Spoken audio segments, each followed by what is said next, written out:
Hello, got a very minimal 172 update for you. As you can see, it's still parked out there as a fuselage only. We do sometimes bring it in out of the rain. The poor old thing looks forlorn enough sitting as a fuselage, let alone being outside. But I thought I'd show you where we're up to with the wings, or wings plural is an optimistic term. One wing hasn't been touched, but there is some progress, even if it's not much visual progress. So we'll go and have a look. So we decided to drill off the whole top skin. We wanted to have a proper look inside. We found a few working rivets, so we got a little bit excited and drilled all the rivets out. As you can see, the spar actually looks really good, which was quite a relief, especially after getting this deep into the project. So I've just got it all plecoed back together. About to pull those out and put the bottom skin, the wing's upside down at the moment, put the bottom skin on, pin it all into place, and then tomorrow Mick and I will rivet it in. There is the bottom wing skin, nicely green primed. So as you can see, not an awful lot of visual progress, but a lot of work going into it. The visual progress looks even less when you see the other wing still sitting there untouched, but there is progress happening behind the scenes. So to get it ready for us to rivet tomorrow, I'm actually going to pull all these skin pins out. I've already pulled a fair few out, but I just had them in to make sure that everything still lines up, everything fits as it should, not missing any bits.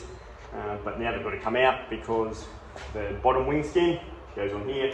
I have to go on and then put all the pins back in to hold it in place, and then we'll rivet it tomorrow. This bit of plate here, this bit of sheet here that the fuel tank sits on, so when the wing's upside down, up the right way, not upside down like that, the fuel tank sits on this, but it'll go in last. So we'll put the top skin on, bottom skin on, top as we see it now.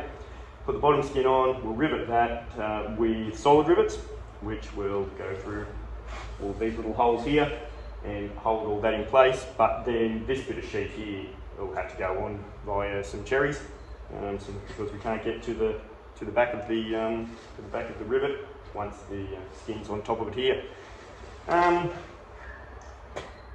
We actually can add an extra 5 inspection holes per wing according to the structural repair manual for the 172. We haven't had to add any because, as you can see, we went a little bit overboard. We've taken the skin off, but in a way I'm glad we did. To really see the condition inside, check the spar, and we make sure we have Aladyne prime in between all the skins before we rivet it back down again. So, get stuck into it and get the skin put back on. I forgot to show you. I like how there's blocks of timber in there to hold the fuel tank in place. So that's 1977 factory timber, that is.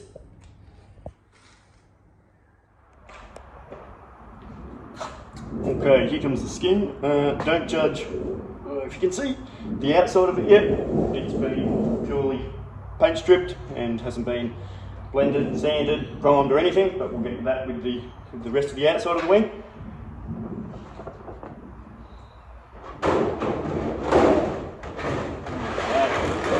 That's roughly there. We've got the triangle little brace in there, which is this bit, and it's sandwiched in that corner there, under the spar and the rib, and just gives it some extra strength. Okay, we'll start pinning it down. I've got a fair few skin pins in, everything's lining up as it should. Still a lot more work to go, but my low interest enunciator has illuminated, so I'm going to call it quits for today. Thanks a lot for watching. I'll catch you in the next video.